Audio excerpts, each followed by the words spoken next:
हुकूमत ने बिजली की कीमतों में 1 रुपए 95 पैसे फी यूनिट इजाफे का ऐलान कर दिया है और इसकी जिम्मेदारी नून लीग की साबिका हुकूमत पर डाल दी है। वफाकी वजीर उमर अयूब ने आज प्रेस कॉन्फ्रेंस के दौरान बताया कि नून लीग की साबिका हुकूमत ने बारूदी सुरंगें लगाई थी। बिजली के शोबे में कैपेसिटी पेमेंट हमें विरसे में मिली।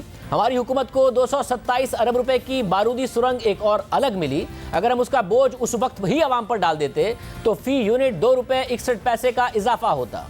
इस वक्त भी कैपेसिटी पेमेंट की मद में सालाना 860 अरब रुपए का खसारा है, जो 2023 तक 1455 अरब रुपए हो जाएगा। और इस हिसाब से इजाफा करें तो 8 से 9 रुपए फी यूनिट बनता है, मगर 1 रुपए 95 पैसे का इजाफा किया है। नून लीग की नायब सदर मरियम नवाज ने बिजली की कीमतों में इजाफे पर रद्द अमल देते हुए ट्वीट किया कि पेट्रोल बम गिराने के एक हफ्ते के अंदर बिजली की कीमतों में इजाफा बदतरीन अवाम दुश्मनी है।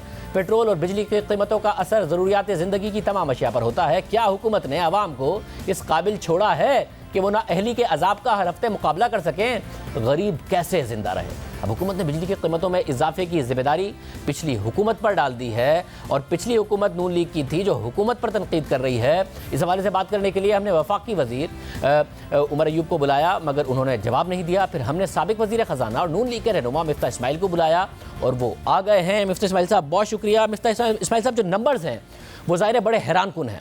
हुकूमत ने बताया आज कि 2013 में जो कैपेसिटी पेमेंट थी, यानी कि आप कारखानों को चलाएं या ना चलाएं, उनको अदायगी करनी पड़ेगी क्योंकि टेक और पे पर आपने सौदे किए थे। 2013 में 185 अरब रुपए थे और 2018 में वो 468 अरब रुपए की कैपेसिटी पेमेंट हो गई। 2019 में 642 रुपए और अब 860 अरब की हो गई है। 2023 में 1455 अरब रुपए की हो जाएगी, और क्योंकि उन्होंने बताया कि 10,000 मेगावाट की मजीद कैपेसिटी पाइपलाइन में है। ज़रूरत से ज़्यादा बिजली पैदा कर गए आप, जिसकी वजह से जो कैपेसिटी पेमेंट है वो अदा करनी पड़ रही है और बोझ पड़ रहा है। शुक्रिया शाहजेब, आपने मुझे मदऊ किया। शाहजेब, गुजारिश ये है कि उमर अयूब खान साहब जो है वो बेबुनियाद बात कर रहे हैं, गलत बात कर रहे हैं। देखें, 2 साल पहले भी, 2.5 साल पहले, 2.5 साल से इनकी हुकूमत आ गई है, तो एक तो जिम्मेदारी इनको लेनी चाहिए। लेकिन 2.5 साल पहले भी जब इन्होंने कीमतें बढ़ाई थी, जब हमारे ऊपर इन्होंने इल्ज़ाम धरा था कि देखो इनकी वजह से कीमतें बढ़ानी पड़ी, हमको सर्कुलर डेट कम करना है। जब हम छोड़ के गए थे तो 1036 अरब रुपए सर्कुलर डेट था 31 मई को, जिस दिन हम लोग छोड़ के गए थे। वो आज 2400 अरब रुपए का हो गया है, 2400 अरब से तजावुज कर गया है।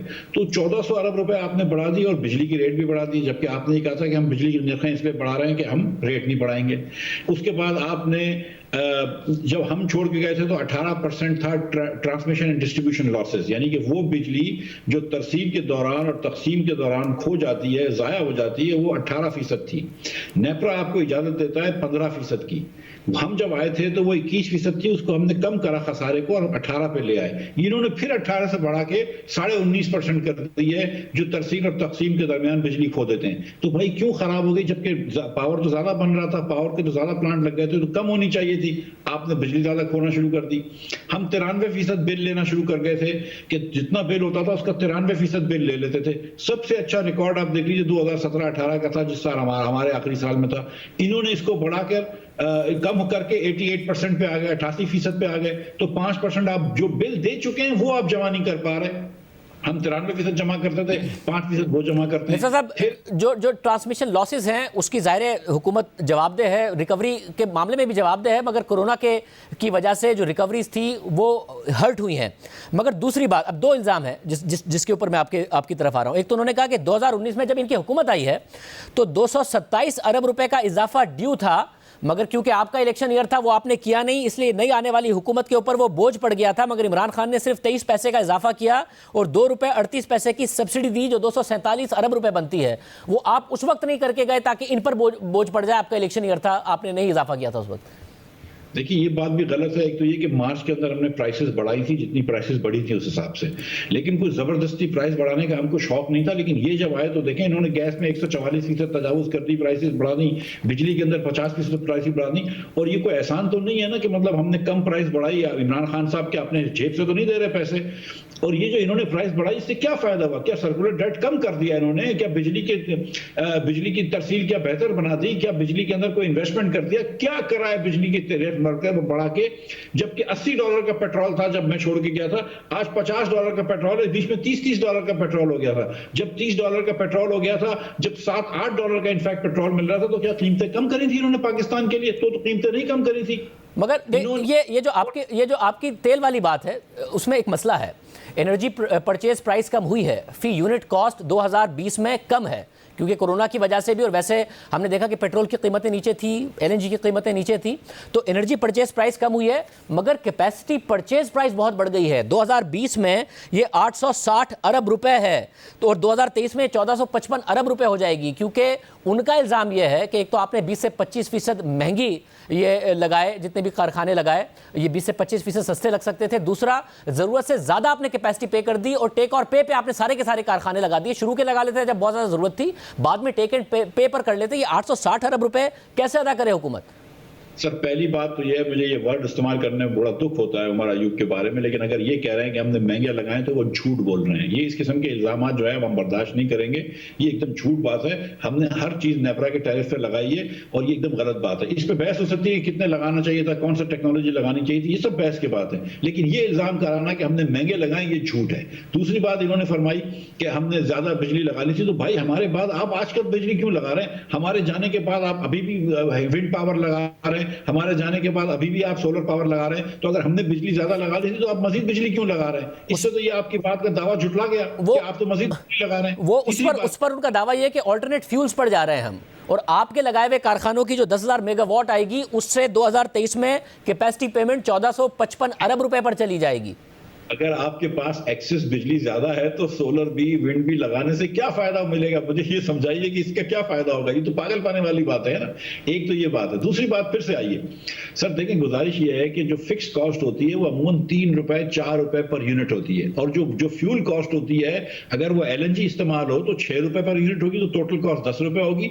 अगर वो फर्नेस ऑयल इस्तेमाल हो तो 13 रुपए पर यूनिट होगी, तो टोटल 17 रुपए हो जाएगी। और अगर वो डीजल इस्तेमाल हो तो 18 रुपए, तो सिर्फ डीजल की कॉस्ट है, प्लस 3 रुपए 2 रुपए की बिजली पड़ेगी, तो 20 रुपए की हो जाएगी। इन्होंने 280 गीगावाट आवर्स, यानी कि 2,80,00,000 यूनिट इन्होंने बिजली से, डीजल से बनाए हैं इस साल, जबकि एलएनजी इंपोर्ट कर सकते थे और एलएनजी के टर्मिनल्स में जगह पड़ी हुई थी। इन्होंने 5% पाकिस्तान की बिजली जो है, मतलब कितने हो गए, 5 अरब यूनिट से ज्यादा अरब जो है वो इन्होंने डीजल से बनाए, फर्नेस ऑयल से बनाए। क्या जरूरत थी फर्नेस ऑयल से बनाने में? जब आप नेपरा का टैरिफ और मेरिट ऑर्डर वायलेट करेंगे, जब आप 18 रुपए डीजल से बिजली बनाएंगे, आप 3 रुपए के ऊपर बहस कर रहे हैं कि वो और 3 रुपए का नहीं लगना चाहिए था, 3.5 रुपए का लगना चाहिए था, 2.5 रुपए का लगना चाहिए था। भाई तुम 18 रुपए का डीजल इस्तेमाल करना बंद कर दो ना, सस्ता पेट्रोल इस्तेमाल करो, आप एलएनजी इस्तेमाल करें। मगर मिस्टर इस्माइल साहब, नेपरा की रिपोर्ट में लिखा है कि इन्होंने इनएफिशिएंट प्लांट्स को इस्तेमाल किया है, एफिशिएंट प्लांट्स को इस्तेमाल नहीं किया है। जो एलएनजी का आप बात कर रहे हैं, वो हमने अपने प्रोग्राम में मसला उठाया है कि किस तरीके से ये सारा मामला हुआ, मगर उसके बावजूद एक सवाल आप पर है। देखिए 2018 तक नजर आता है कि जो पाकिस्तान की टोटल इलेक्ट्रिसिटी कॉस्ट थी, उसको आप नीचे लेकर आ गए थे। मगर एक चीज एनर्जी परचेज प्राइस की वजह से, एक चीज जिसका आपने ख्याल नहीं रखा, वो ये था कि अगर हमने डॉलर गिर गया तो क्या होगा। आप तो कम से कम उन लोगों में थे ना, आप तो डार साहब की तरह नहीं सोचते थे, आपको तो पता था कि डॉलर ओवर वैल्यूड है, ये गिरेगा। आपने टेक और पे किया और सारे सौदे डॉलर में किए, जिसकी वजह से जो कैपेसिटी पेमेंट का जिन है, जब डॉलर आपका 100 रुपए से 125 और फिर 125 रुपए से 160 पर गया, तो डॉलर में आप सौदे कर गए हैं, उसका कैपेसिटी पेमेंट का जिन जो है वो आपे से बाहर हो गया। वरना तो आप ठीक कह रहे हैं, एलएनजी नीचे आई, एनर्जी की प्रोडक्शन प्राइस नीचे आई थी, तो पाकिस्तान को फायदा होता है इसका। देखिए, गुजारिश ये है शाहजेब खानदार साहब के 2011-12 में मैं लाहौर में रहता था, पंजाब बोर्ड ऑफ इन्वेस्टमेंट का हेड बनाया था शहबाज शरीफ ने मुझे। उस वक्त लाहौर में घंटे पे घंटा बिजली जाती थी। पाकिस्तान के अंदर उस वक्त इफेक्टिवली 12,000 मेगावाट से ज्यादा कभी आप बिजली नहीं बना सकते थे। अभी ये लोग 25,000 मेगावाट बिजली बनाते हैं। तो आपने 12,000 मेगावाट और बिजली भी तो लगाई है ना। 12,000 मेगावाट और बिजली लगी है पाकिस्तान में, तो वो क्या फ्री में लगेगी? अगर आप गवर्नमेंट की गारंटी नहीं देंगे तो कैसे लगेगी? अच्छा, उसके बाद जो 3 बड़े प्लांट्स हैं एलएनजी के, बिक्की में, बलोकी में और हवेली बहादुर शाह में, उसमें 2 तो हुकूमत पाकिस्तान के प्लांट है, एक जो है वो प्लांट पंजाब हुकूमत का है। उसके बाद जो अब ये जो बढ़ेगी, जो कैपेसिटी पेमेंट बढ़ेगी, वो तो चश्मा न्यूक्लियर की वजह से बढ़ रही है, कराची न्यूक्लियर की वजह से बढ़ रही है, वो तो सारे हुकूमत पाकिस्तान के प्लांट। आप तो एक चीज निकाल के दूसरी जेब में जाना है, आप रोक किस बात कर रहे हैं? आपको ज्यादा लग रहा है कैपेसिटी पेमेंट, उसकी कैपेसिटी पेमेंट कम कर दें। देखिए हुकूमत उस हवाले से, हुकूमत और तरीका है सिंगल बायर मिफ्ता साहब पूरी तरीका है कि तो भाई बगैर कैपेसिटी। तो मिफ्ता इस्माइल साहब जब आप इतनी सारी कैपेसिटी लगा रहे थे और सिंगल बायर मॉडल पर लगा रहे थे, तो जब पाकिस्तान की जरूरियात के तहत कैपेसिटी आपको नजर आ रहा था कि 2018 तक आ जाएगी, उसके बाद जो अगले 10,000 मेगावाट आएंगे उसमें आप देखते कि भाई ये सिंगल बायर मॉडल के तहत, टेक और पे मॉडल के तहत डॉलर के साथ इंडेक्स करके हमें ऐसे ही मुआहदे करने हैं, क्योंकि अब हमारी जरूरत के मुताबिक बिजली आ रही है, हमें इमरजेंसी में इतनी सारी नहीं चाहिए। या आपको सोचना चाहिए था कि इसमें डोमेस्टिक इन्वेस्टर भी है, डॉलर की जगह रुपए में कर लेते हैं, टेक और पे की जगह टेक एंड पे पर कर लेते हैं, जरा मल्टीपल बायर की मार्केट, ये कुछ सोचा था आपने उस वक्त या नहीं सोचा था? देखिए भाई, पाकिस्तान के अंदर उस पर नहीं हो सकता टेक और पे जब तक कि आप टेक एंड पे जब तक कि आपके पास मल्टीपल बायर्स नहीं है। उसके लिए आपको पहले सारे डिस्को प्राइवेटाइज करना चाहिए, जिसकी पीटीआई अभी भी नहीं कर पाया और अपोज करता रहा है। उसको एक बात को तो छोड़ दें, मेरी बात सुने, हमारे पास डीजल के वो प्लांट्स हैं जो 28% एफिशिएंसी पे चल रहे हैं। मतलब ये है कि सॉरी फर्नेस ऑयल के, यानी कि 100 रुपए का फर्नेस ऑयल डालते हैं तो ये बात समझे, तो 72 रुपए का फर्नेस ऑयल जो है वो हवा में जाया हो जाता है और सिर्फ 28 रुपए का फर्नेस ऑयल है जिसकी बिजली बनती है। इसके बरक्स हमने प्लांट लगाए जो 61% एफिशिएंसी पे हैं कि 61% एलएनजी को कन्वर्ट करता है बिजली में और 39% जो है वो जाया होती है। जितने आपके फर्नेस ऑयल के प्लांट्स पाकिस्तान में लगे हुए हैं, जामशेरों के अंदर, कोटरी में वगैरह भी, 28, 30, मुजफ्फरगढ़ में 30% एफिशिएंसी प्लांट है, ये बंद कर देने चाहिए। ये 1950 के प्लांट्स हैं, हमारे पास इतनी एक्सेस कैपेसिटी नहीं है। जो इकोनॉमिकली फीजिबल कैपेसिटी है वो एकदम करेक्ट कैपेसिटी है। तो फिर जो इकदाम हुकूमत कर रही है, ₹1.95 को अगर आप मुस्तरद करते हैं तो आप इन चीज़ों को अप्रिशिएट करते हैं कि 50 से ज़्यादा IPPs के साथ मुआहदा कर रहे हैं, 800 अरब रुपए बचेंगे। जो हुकूमत के अपने हैं, जो कि बात आप अभी कर रहे थे, उनके साथ भी 25% कट कर रहे हैं, जिसकी वजह से वो कह रहे हैं कि 6,000 अरब रुपए बचेंगे और तकरीबन 1 से 1.5 रुपए का इम्पैक्ट आएगा। जो 1970 से पहले के प्लांट हैं जिनकी तकरीबन 3500 मेगावाट है, उनको डीकमीशन किया जा रहा है, तो 1800 मेगावाट हो गई है, बाकी आने वाले दिनों में भी 1800 मेगावाट हो जाएगी। और फिर एक मार्केट बनाने की कोशिश कर रहे हैं ताकि मल्टीपल बायर्स हों, मल्टीपल सप्लायर्स हों, एक सिंगल बायर मॉडल ना हो। ये सारी की सारी चीज़ों को फिर आप अप्रिशिएट कर रहे हैं जो हुकूमत करने जा रही है? देखिए मेरी बात सुने, 1970 का मतलब है कि 50 साल पुराने प्लांट्स को आप डीकमीशन कर रहे हो तो प्लांट ही खत्म हो गए हो, तो खत्म कर दें। मैं तो ये कह रहा हूँ कि 1994 के जो प्लांट्स लगे हुए थे फर्नेस ऑयल के, उनको भी खत्म करें। और ये फर्नेस 1994 के प्लांट्स का तो वैसे भी एग्रीमेंट खत्म हो गया है, अब उसको खत्म कर दें प्लांट्स को। उसको आपने क्यों रख के रखा हुआ है? और दूसरी बात ये कि मैं आपसे अभी प्रिडिक्ट कर रहा हूँ, शादेब खानजादा साहब, ये आप ये टेप जो असद उमर साहब बार बार कहते थे कि मेरी टेप संभालना, स्टील मिल पे जाके इन्होंने कहा मेरी टेप संभालना, अपने हल्के में जाके कहा मेरी टेप संभालना, बेहतर हो जाएगा। मैं आज कह रहा हूँ ये संभालिएगा।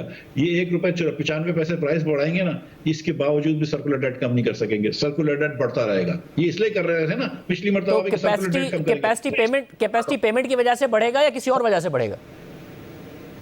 सर, जो आदमी डीजल चला रहा हो, जो आदमी फर्नेस ऑयल चला रहा हो, उसको चुप रहना चाहिए, उसको शर्म आनी चाहिए कि तुम मुल्क के पैसे जो है जला रहे हो। जो 6 रुपए के अंदर वेरिएबल कॉस्ट में बिजली बन सकती है, तुम 16 रुपए में वेरिएबल कॉस्ट में बिजली बना रहे हो, 18 रुपए की वेरिएबल कॉस्ट में बिजली बना रहे हो। तुमको चुप रहना चाहिए। तुमको ये नहीं कहना चाहिए अगर हम ये प्लांट नहीं लगाए होते तो आज ये पूरा बंद हो जाए। आज बंद कर दें बिक्की बलो की हवेली बहादुर शाह, दिखाएं पाकिस्तान के अंदर किस तरह बिजली की तरसील होती है। आज भी पोर्ट कासिम कराची पे कोयले का प्लांट लगा है और जो दूसरा पंजाब में लगा हुआ है, they making the cheapest electricity in Pakistan. 8 रुपए का यूनिट आज भी आपको दे रहा है, उससे सस्ता कोई यूनिट नहीं लगा हुआ। मैं आपकी जो एनर्जी प्रोड्यूसिंग प्राइस है उसको क्वेश्चन ही नहीं कर रहा, और जो आप नेपरा की बात कर रहे हैं वो नेपरा की रिपोर्ट में लिखी हुई है कि इनएफिशिएंट प्लांट्स को चला रहे हैं। मगर जो दूसरे इकदाम ये कर रहे हैं, जैसे कि जो इंडस्ट्री की कैप्टिव पावर प्लांट्स हैं, उनको कह रहे हैं कि जी अब आप ग्रिड के साथ कनेक्ट हो और उनका गैस कनेक्शन खत्म कर रहे हैं, जिनको गैस दी जाती है सब्सिडाइज, कि आपको अगर इलेक्ट्रिसिटी का कनेक्शन मौजूद है तो आपको इलेक्ट्रिसिटी खरीदनी पड़ेगी, वो सब्सिडाइज कर देंगे, मगर गैस हम एफिशिएंट प्लांट्स को देंगे। तो हुकूमत कम से कम कर रही है इस सिमत में इकदाम। सर गुजारिश ये है कि नाच ना जाने आंगन टेढ़ा।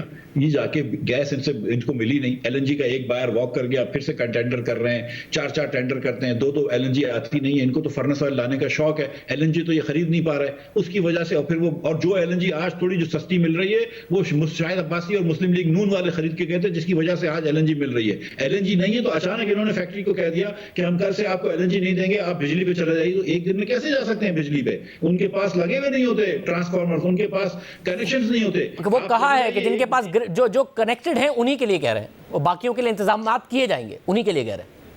सर इंतजाम करें ना, मतलब मुझे आप बताएं कि इस वक्त ये एक तरफ कह रहे हैं कि एक्सपोर्ट बढ़ रहा है, हालांकि एक्सपोर्ट पहले 6 महीने में 4% कम हुआ है, लेकिन चलो ये कह रहे हैं कि एक्सपोर्ट बढ़ रहा है, और ये बात दुरुस्त है कि एक्सपोर्ट जो पिछले साल का बुरा हाल था उससे बेहतर है।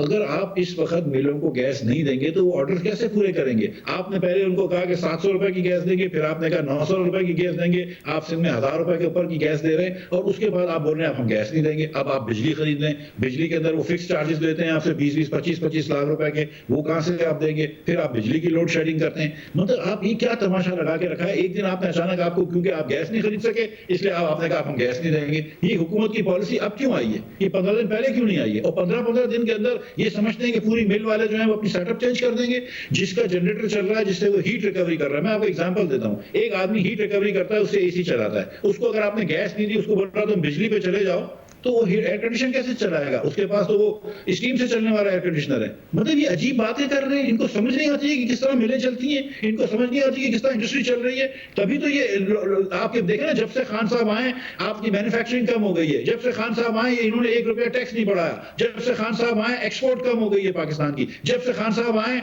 सिर्फ गुर्बत बढ़ गई है पाकिस्तान में। क्यों इन्फ्लेशन बढ़ गया? बहुत शुक्रिया मिफ्ता इस्माइल साहब हमारे साथ मौजूद